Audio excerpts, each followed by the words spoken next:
దాచుకునే రోజులు ఇవన్నీ.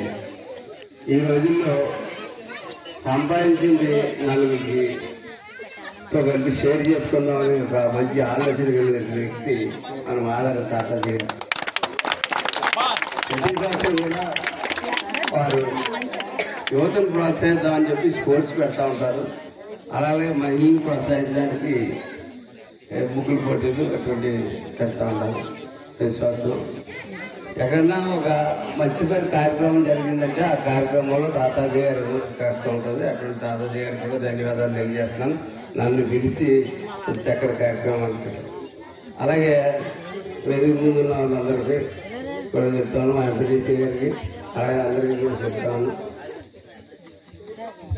నిజంగా ఈ రోజుల్లో ఇందాక అక్కడ చూశాను, మళ్ళీ ఎక్కడ చూశాను, ఈ ముగ్గులు పెట్టిన వాళ్ళు చాలా మంది ట్రెడిషనల్గా పిల్లలే కనపడుతున్నారు. పిల్లలు చాలా తల్లులు నిజంగా జోహార్లు.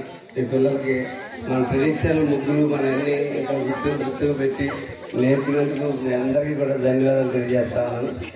ఆ చివరి నుంచి నేను ఇక్కడ దాకా వస్తా ఉంటే ఇంచుమించు సగం ముగ్గుల్లో దేనికి ప్రైజ్ ఇవ్వాలో, దేనికి ఇవ్వకూడదో, దేనికి చేయాలో జడ్జిమెంట్ చేయడం కూడా చాలా కష్టం ఇష్టం. నా దృష్టిలో అయితే ఒకవేళ నాకు దగ్గర దేని ప్రైజ్ వచ్చాయో కూడా నాకు తెలీదు.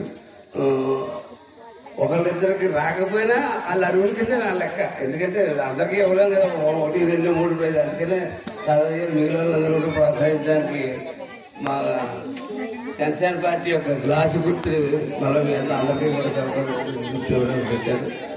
అట్లాగే ఈ సంవత్సరం చంద్రబాబు నాయుడు గారు ఒక ఆశీస్సులు, అలాగే పవన్ కళ్యాణ్ గారి యొక్క ఆశీస్సులతో చక్కటి పరిపాలనతో మీ అందరూ కూడా ఈ సంవత్సరం అంతా, ఈ సంక్రాంతి నుంచి వచ్చే సంక్రాంతి దాకా, ఈ క్రిస్మస్ నుంచి వచ్చే క్రిస్మస్ దాకా అందరూ కూడా మీరు సుఖ సంతోషంతో చల్లగా ఉండాలని, దానికి మీరు పెద్ద ఎత్తున ఓట్లేసి మమ్మల్ని లెక్కించేందుకు మేము మీకు కృతజ్ఞులయ్యండి.